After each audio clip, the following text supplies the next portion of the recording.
I've been wanting to do something, an explanation of corner beads for a while. And the other day I was reading an old post and replying to some comments, and the person was really loved metal corner bead. He believes it's a superior type bead, and it's a proven corner bead. It probably still has 80% of the market. So, you know, it gives a perception of being strong because it's made out of metal. And it also gives a perception of being really well attached because it's nailed or screwed in place. So I'm just going to go over how I attach this bead properly and then some of my concerns with using a metal corner bead. First thing, it's not that wide. I don't even know how wide it is exactly, but I think it's like 1 1/8 legs on here. And it does have a nice beaded edge, which I really like. It has these holes along the larger holes.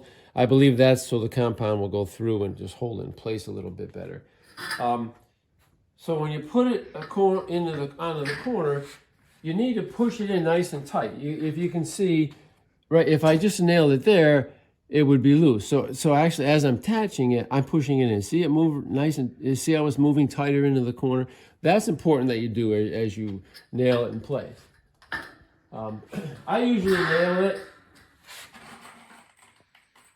because I'm working on wood construction. If you're working on a site where there's steel studs, then you would either have to use a crimping tool or screw it on. But we're just going to talk about nailing today. So I'm just going to start right here in the middle. So you can see that I pushed it in tight. I just drive that nail in, and really they should be fastened about every 8 inches, but there aren't really those holes every 8 inches. They're more like, that's more like 6, and then that would probably be more like 10. So roughly every 8 inches. So right now I'm just fastening it, the one edge. Now this to me is an important thing to consider. I don't stagger the nails. Okay, so I have a nail on this side, and a nail right here. I don't put one in the center here. I go across from the other nail. So I get a nail here, and then I'm going to put one right here. One here, and one directly across. If you stagger them, it tends to kind of splay the other edge out a little bit. It doesn't always happen, but it does happen sometimes. And then if these edges aren't tight against the drywall, they'll flash through when you go to put the compound on. So opposite is important. I also like nails as opposed to screws because the nail has got a flat head. It's not a bugle head. It just puts the corner bead in nice and tight, but it doesn't dimple it in. If it dimples it in too much like a screw can do, it will actually cause a little imperfection in your outside edge. So we're not going to do that. We're just going to nail it. And like I said, it's every 8 inches or so along the whole corner. So it does take quite a while to install. It's not like a 30-second job. It's probably, believe it or not, it takes about 3 minutes to properly install a corner bead. And it's got to be all the way from the very top right to the very bottom.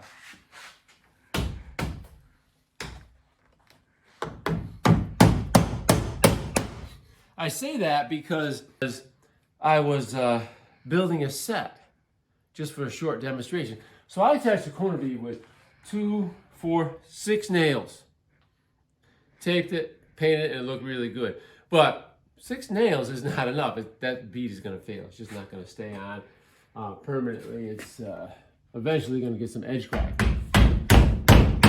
So there you go. I'm going to nail the whole thing, both sides, every 6 to 8 inches, and then it's ready for compound. Typically, metal corner beads are put on before we tape the seams. So traditionally, all the metal corner bead is installed before the tapers come in. So there's no tape on this seam yet. I know quite a few drywall contractors that use metal corner bead do something a little extra to help ensure that you're not going to get any edge cracking, to improve the quality of this corner bead. And what they do is they take a fiberglass mesh tape and they just apply it to each leg of the bead. So this creates a stronger edge. It's going to be a lot less likely to edge crack or anything like that. So, but you know, that's a lot of extra work.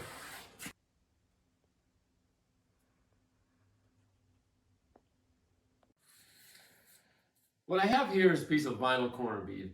I have one outside corner here. I'm going to do two different types of corner bead on this outside corner. This is a 90-degree outside corner. I know a lot of times, particularly on smaller projects or do-it-yourselfers, they're going to the big box stores and they're buying corner bead. And of course, there's a variety. There's metal, and there's a paper-faced bead, and then there's a vinyl bead. The vinyl bead, I don't really know how much they sell of it because none of this comes with instructions. I mean, you get this and you're assuming you're going to nail it on. You're just probably assuming it nails on just like a metal corner bead. And I think you can do that. As a professional, I use a lot of vinyl corner bead. I really love it. I have excellent results with it, but I never have just nailed it on. I'm always glued and stapled. So I'm going to show you that process. So what I have is a special spray adhesive for vinyl corner bead. There are other companies that make it. This happens to be Trimtex 847. Very nice product. This gets sprayed onto the drywall. And then either another coat on the drywall, in other words, two coats, or one on the drywall and one on the corner bead. So I'm just going to show you roughly, you know, how I do it. So the corner bead is, or the drywall is hung, right? But you'll notice that it is slightly back. This is how I like to hang my drywall. I never have it totally flush because totally flush can quite often mean a little bit too long. And if it's a little bit too long, your corner bead doesn't fit to the wall really tight. You can see that I do have a little bit of gap there, but that's irrelevant. That is actually good in my opinion because it allows me to get my corner bead tighter to the wall. If that was protruding out a little bit, I wouldn't be able to get it tight. So that's important. Now I just spray this right on the drywall.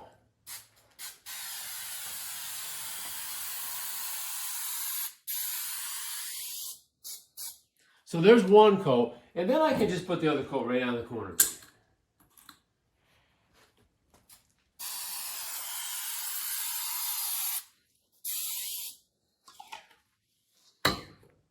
And because it is a contact cement, I do like to wait, you know, a few seconds, maybe 15 seconds before I push the corner bead into place. Okay, about 15 seconds have gone by, and I got one coat of the spray adhesive on the wall and one on the bead. So now I just take the bead and I set it right into place, and I just kind of tap it, push it in nice and tight. Making sure it's nice and square. So in other words, both edges are tight against the wall. This is nice and flat, the other side nice and flat, and that's what I'm looking for. Now, that really is held in place very well, but I'm going to put some staples in as well also. These are 1/2-inch staples. I go every 6 inches.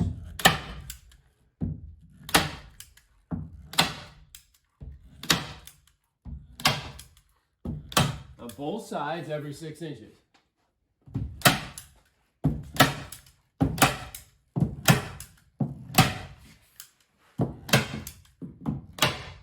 Now, these are 1/2-inch staples, that's 1/2-inch drywall, so it's not being attached to the studs, it's just attached to the drywall itself, which is a very stable attachment. It's a very good attachment. Some people that really love the nail-on corner bead think, well, this is not going to last, it's going to fall off.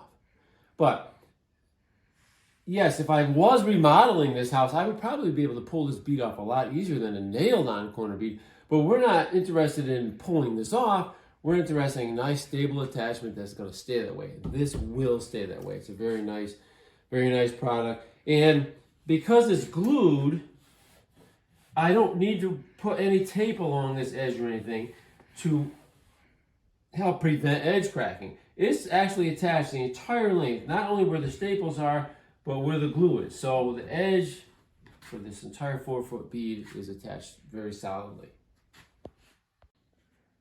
Another corner bead that I really like is a paper face bead. It's basically got plastic is covered with paper on the inside, and then it's also covered with paper on the outside. It's a very common corner bead that you can purchase at drywall yards, the big box stores, but once again, it doesn't come with instructions. This is not a corner bead that you nail on. It has to be glued to the wall, and what it's glued with is joint compound. Joint compound is the adhesive that holds this corner bead in place. And what I like to use is the heavyweight all-purpose compound. This is the best compound to embed the bead with because it's strong. It's going to hold it in place a lot better than a lightweight compound. You're not going to want to use a lightweight compound to attach this type of corner bead. Another thing to think about is the consistency of the joint compound. I have stirred this, and you can see that it's relatively thin. I mean, it's not really, really thin, but it's not super thick. If it was really kind of dry and thick, you would want to add a little bit of water to it to make it a more usable consistency. Okay, so I've got my joint compound. I'm going to apply it to the surface of the drywall. The trick here is, if you want to call it a trick, is to get enough joint compound on the surface. You don't want any dry spots, and you want it, reasonably flat, reasonably smooth.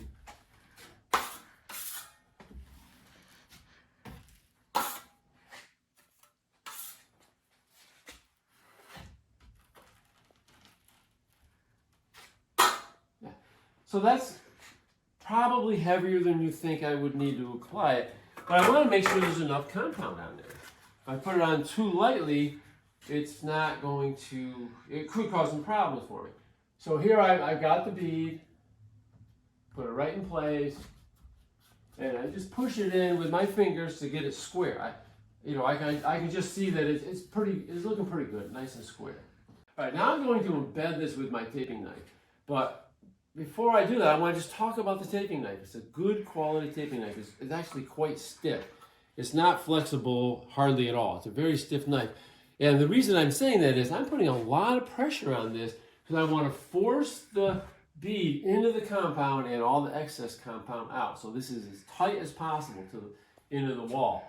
So the first thing I do is I just pull the knife straight down. See how I've got the edge of it right past the actual edge of the corner bead? That's helping me get it square and flat. I'm going to do that to both edges. See how much pressure I'm putting on that? I'm putting quite a bit of pressure on there. The knife is actually bending a little bit to get it nice and tight. And then I'm just going to look at it. I'm like, wow, I think that's pretty square to the wall. It's looking good. So now that I'm happy with that, I'm going to try to make sure this edge is embedded real tight. So instead of my knife going past it like it does here, I'm going to keep it in. I'm going to start right at the top, and see how I've got that right against? I'm really embedding that edge nice and tight. I'm putting a lot of pressure on there. See how much compound I removed? We'll do the same thing on this edge. Putting a lot of pressure on that knife, bending it, and then embedding that edge really tight.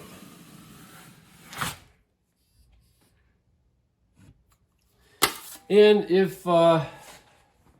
I'm happy with that. But one thing you can do to check the quality is you take your knife and you just hold it along the edge. If it's not square, then it wouldn't look as nice and straight as it does right there. Right? I think that's nice. It's tight, and I got a slight edge. I got a slight recess right through here, which I'm going to fill with joint compound later. In other words, my knife hits this edge and hits way out here. So that's exactly what I'm looking for. It's tight, but I have a slight concave area right there. So that is a well-attached corner bead.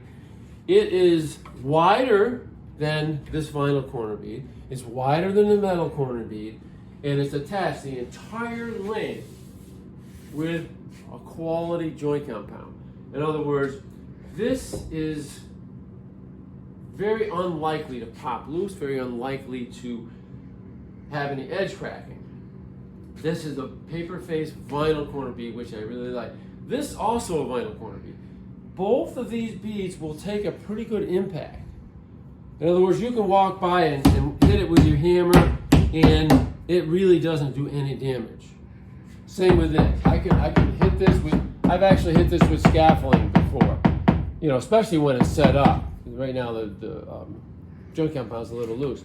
So very durable. These are nice beads, but they're not metal. So people often think, well, the metal bead is stronger because it's metal. Well, the metal bead dense. So I have a lot more problems with little repairs after all the trades are done when I would use the metal corner bead. So these are the two that I prefer to use. All right, right here I have a piece of metal corner bead that's nailed in place, and then we put some fiberglass mesh along each edge to make it even a little bit stronger. And I'm going to apply the first coat over this bead today.